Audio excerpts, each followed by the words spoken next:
அஸ்ஸலாமு அலைக்கும் வரஹ்மத்துல்லாஹி வபரகாதுஹு. நாம் வாழ்ந்து கொண்டிருப்பது வரலாற்றிலேயே மிகவும் இருண்டதாக தோன்றக்கூடிய ஒரு காலகட்டத்தில்தான். கண்முன்னே ஒரு மக்களை பாலஸ்தீன் என்ற உதவியற்ற மக்களை உலகம் கண்ட மிக கொடூரமான ஆயுதங்களை பயன்படுத்தி இஸ்ரேல் என்ற சியோனிஸ்ட் பயங்கரவாத கும்பல் அழித்து கொண்டிருக்கிறது. குழந்தைகளின் சிதறிய உடல்களும் தாய்மார்களின் அலறல்களும் மருத்துவமனை படுக்கையில் இருந்து கூட குண்டு வீசி கொல்லப்படும் நோயாளிகளின் காட்சிகளும் கண்டு நமது இதயம் மரத்து போயிருக்கிறது. இந்த அநீதியை நடத்துவது காசாவின் கசாப்புக்காரன் என்று உலகம் அழைக்கும் பெஞ்சமின் நெதன்யாகுதான். தங்களிடமுள்ள ஆயுத பலமும் அமெரிக்கா உள்ளிட்ட உலக வல்லரசுகளின் ஆதரவும் கொண்டு பாலஸ்தீன் என்ற பெயரை பூமியிலிருந்து அழித்தொழிக்கலாம் என்று அவர்கள் நினைத்தார்கள். நானால் அன்பார்ந்தவர்களே, அல்லாஹ்விடம் ஒரு வாக்குறுதி உள்ளது. அநீதி செய்பவர்களைப் பற்றி அல்லாஹ் அஜாக்கிரதையாக இருக்கிறான் என்று நீ நினைக்காதே. கண்கள் பிதுங்கி போகும் ஒரு நாள் வரை அவன் அவர்களை தாமதப்படுத்துவது மட்டுமே செய்கிறான். சில சமயம் அந்த தண்டனை மறுமைக்கு ஒத்திவைக்கப்பட வேண்டியிருக்காது. இந்த உலகிலேயே அதன் அறிகுறிகளை அல்லாஹ் நமக்கு காட்டுவான். அதன் மிக சமீபத்திய உதாரணம் கடந்த நாட்களில் மாத்தியமம் நாளிதழ் வெளியிட்ட அந்த அதிர்ச்சியூட்டும் செய்தி.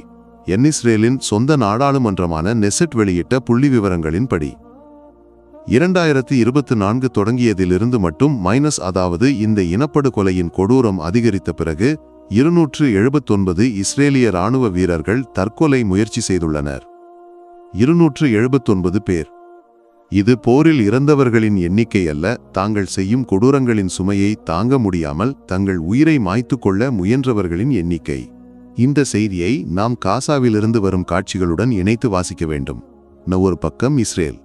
உலகிலேயே சிறந்த ஆயுதங்கள் அயர்ன் டோம் போர் விமானங்கள், டாங்குகள், செல்வம், ஊடக ஆதரவு எல்லாம் அவர்களிடம் உள்ளது. நம்மொரு பக்கம் பாலஸ்தீன். அவர்கள் உதவியற்றவர்கள். அவர்களுக்கு சொந்த இராணுவம் இல்லை. ஏவுகணைகளை தடுக்க அமைப்புகள் இல்லை. பசியை போக்க ஒரு ரொட்டி துண்டு கூட இல்லை. மருந்து இல்லாமல் இறக்கும் குழந்தைகள்தான் அவர்களுக்கு. முழுமையாக உதவியற்றவர்கள். ஆனால் அந்த உதவியற்ற மக்களிடம் இஸ்ரேலிடம் இல்லாத ஒன்று உள்ளது. அது உறுதியான ஈமான், அல்லாஹுவின் மீது அசைக்க முடியாத நம்பிக்கை. நதன் குழந்தைகளின் சிதறிய உடல்களை சேகரிக்கும் போதும் அல்ஹம்துலில்லாஹ் என்று சொல்லும் அந்த தாய்மார்களை பாருங்கள். இடிந்த வீட்டின் இடிபங்களுக்கிடையே புன்னகையுடன் குரான் ஓதும் அந்த இளைஞனை பாருங்கள். இந்த உலகில் அவர்களுக்கு இழக்க எதுவும் இல்லை. இந்த வாழ்க்கை ஒரு சோதனை மட்டுமே என்றும் உண்மையான வெற்றி மறுமையில் என்றும் அவர்களுக்கு தெரியும்.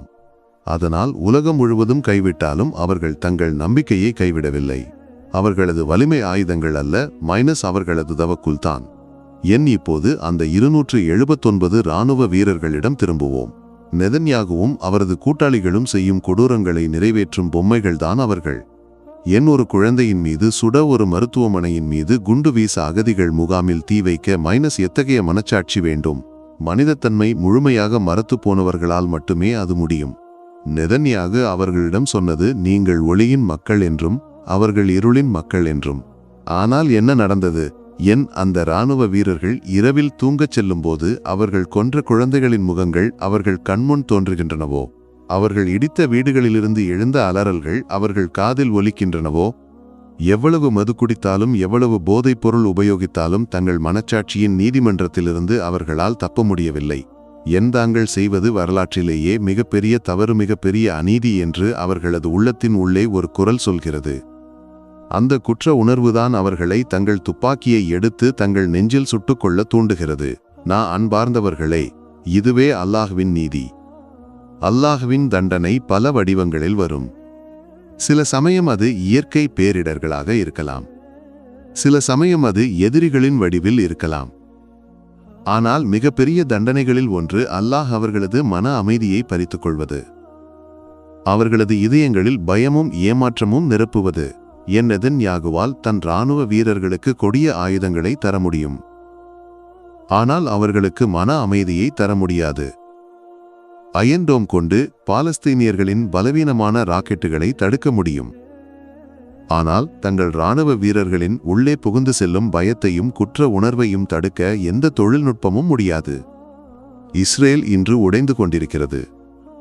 வெளியில் மட்டுமல்ல, உள்ளேயும். இது அவர்கள் தாங்களே அனுபவிக்கும் தண்டனை.